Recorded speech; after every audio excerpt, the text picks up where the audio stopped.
Hello there, my name is Anthony Barocas with AIBA Communications, and today I want to talk about 360 live streaming with the Cerevo LiveShell X and Ricoh Theta R.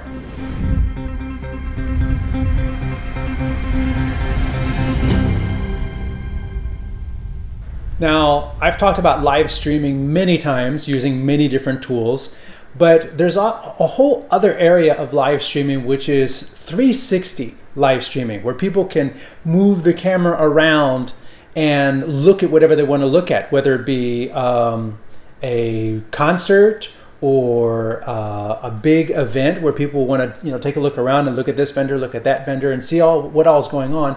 360 live streaming is a whole separate thing. Typically, you have to have a 360 camera. We have a Ricoh Theta R here. It is this thin little device. I have it in a little shoe here. It is this thin little with two lenses. If you're not familiar with the Theta series from Ricoh, it is a very candy bar little kind of device with two matched lenses, and it automatically puts it together into a very long piece of video that, in playing it back, the software rewraps into a sphere. This Theta is a little bit different than the consumer versions. The Ricoh Theta R is designed for live streaming long events, like an all-day concert, an all-day, public fair or something like that. You can come visit the fair, on the fair homepage and see this VR, people coming in, where it's going on, see the Ferris wheel, see all these different things. That's really cool. It's a great little tool. And this is designed from the ground up specifically to do that. There's no battery in this because it wouldn't last all day. So you have to provide power externally from a cable. And then it's got HDMI out. So it doesn't do the streaming built in. You have to feed it off to something. And this metal case is designed, basically it's like one large heat sink to dissipate the heat that's going to be generated as this thing does all of this capturing and assembling. Below this, I have the LiveShell X. This is a battery-operated, multi-destination streaming appliance. The cool thing is, you can preset this with YouTube and Facebook and something else like Vimeo, or two different YouTube channels or two different Facebook channels. That is really handy, and you've got 3 buttons on the front to activate each one, turn them on and off, and see the status. It's got a built-in menu system that you can go through with the buttons on the face. That is really cool. And on the back, it's got a USB port, so if you want to hook up a USB Wi-Fi dongle or an LTE dongle, you can stream directly from this device. It also has an Ethernet port, so if you need higher bandwidth, more reliability for a long stream as opposed to LTE, because LTE over a whole day, that'd probably get pretty darn expensive. So it's got an Ethernet port. It's got a power in. I'm actually powering it up right now. It's got a built-in battery. It has a 1/4-20 thread on the bottom, as you can see, because it's on this little tripod, and it has a 1/4-20 thread on the side, I guess, so you could mount it this way. It has a micro SD slot on the side. It has an HDMI input. So to get the video from the Ricoh Theta into the Cerevo, you need to have a HDMI micro to regular HDMI adapter cable. I don't have that particular adapter cable. I have a right angle that goes to full size, and then I have a full size cable, and my right angle is going up, not down or straight out, because the power port is directly below it. So you can't use a right angle to go down on that. And that leads to one of the first issues that I find with this setup, is that the Ricoh Theta is designed for all day use, and that's great. But the downside is it requires external power, external HDMI, and there's actually a second port if you need to configure the settings. That's kind of laborious. Also, I am not a 360 expert, but I work with someone who does do a lot of 360 work, and I had him test this out, and his experience was that the built-in mic is not very good. It's mono. It doesn't have a 360 presence to it, so you can't have sound coming from here and sound coming from there. And it's not that high fidelity. There's no microphone input on this model as there are with other Thetas, because this one's not designed for that. So the LiveShell X has an audio input. However, it's not a microphone input, it's a line level input. So you would need an external amplifier, not an amplifier, but something that would go from a mic level to a line level to get it into here. So it could just be a level adapter or a small mixer. And then if you've got this and that and a small mixer, your package is getting a little bit bigger. It's not as portable and compact as, it just keeps growing. And the cables in a 360-degree sphere, you can see the cables.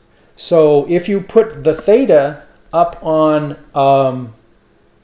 a tripod and then you run this box somewhere else, then you get a longer HDMI and a longer power. And if you need to like reach in and adjust the settings, then you have to have another USB cable coming up to the Theta.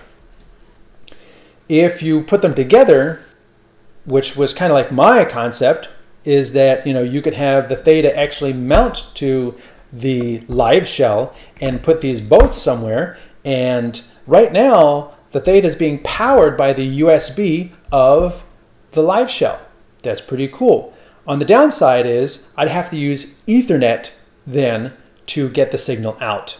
And then you're talking another cable and a power supply coming up to the LiveShell, Ethernet coming up to the LiveShell, HDMI between them, USB to power. So you've got 1, 2, 3, 4. You've got at least 4 cables going on, and you don't have any configuration. In addition, when I gave this to my 3D expert to work on, he found that it takes a bit of tweaking to get all the settings just right. And with LiveShell, you can do some of that on the back end. So you need a laptop to go to the web interface for the LiveShell to execute the streams and make sure that all the settings are right, and do the RTMP for YouTube and the RTMP for Facebook and the RTMP for another destination. And all of that is best up. So you need a laptop to make sure all this is set up right. Now, once you've set it all up, you can turn them on and off here. But the downside is you really do need a computer to adjust these settings. And if you need to go in and adjust the image parameters of the Ricoh, then you literally need to connect to the Ricoh directly with your laptop. So you're talking a cabled solution. The Theta, in my mind, is designed so that it's svelte, so that you don't see the camera and it doesn't take up a lot of room, and it captures this sphere of video. When you add 3 cables to it and an external controller, that sort of hinders what my image of what the Theta is for. If you have a bigger sphere that more content, more hardware is built into the sphere, that's what that's for. So the Theta is a great concept, but when you extrapolate it out to a device that's just serving as the camera and needs all this tethering, it becomes less effective in my mind. The LiveShell X, on the other hand, I find to be a very capable little box.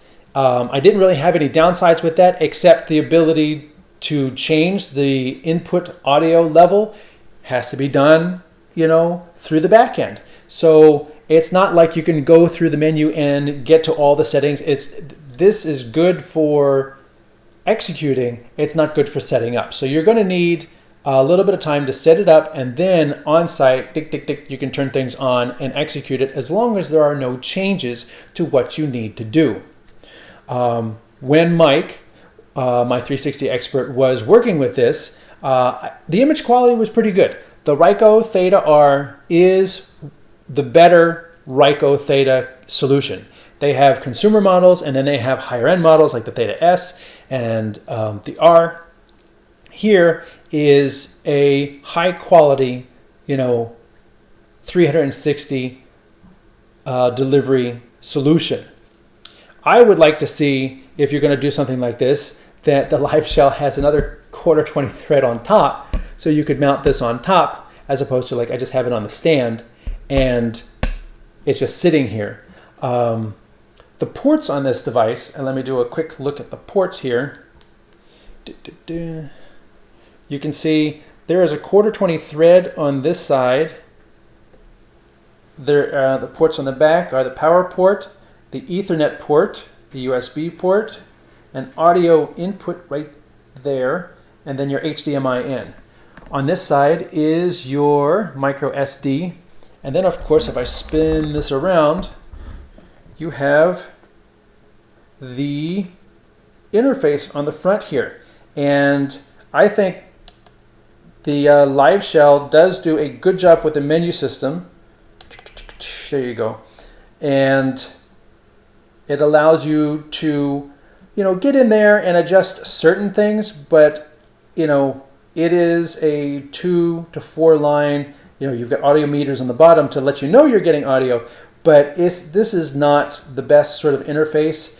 You really do want to see what the LiveShell is doing using the back-end tools, using a computer, looking at the computer end of it, and that way you can really better assess what's going on, especially in terms of the quality of the video that's coming through and making sure that your connections are good, the lighting is good, and the camera parameters are set correctly. You do that on the LiveShell side, and then if you do need to tweak them, then you do need to go and connect into the Ricoh to adjust the image parameters in that. So yes, in as much as you would like to have one solution for everything, these both have strong feature sets, great camera and all-day capability, as well as multi-destination streaming and configurability, but they're two separate products that you kind of have to join together.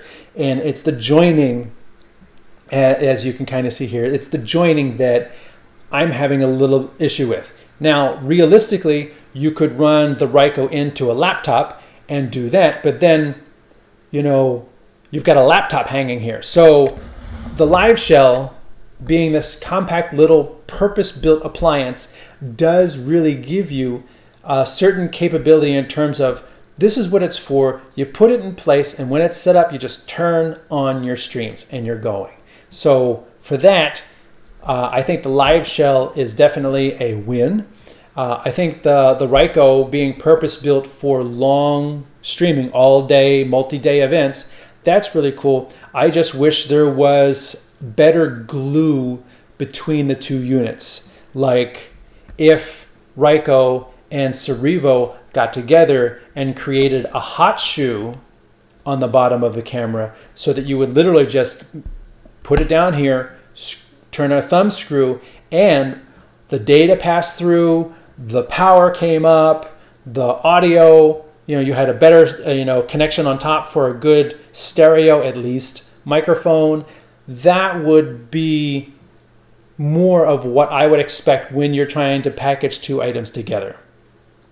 But in terms of having something that is more compact than what's out there now, in terms of tethering a computer and all of that, I think this is an attractive package. Take a good look at it, see if it works for you. My name is Anthony Barocas with IEBA Communications. Thanks for watching.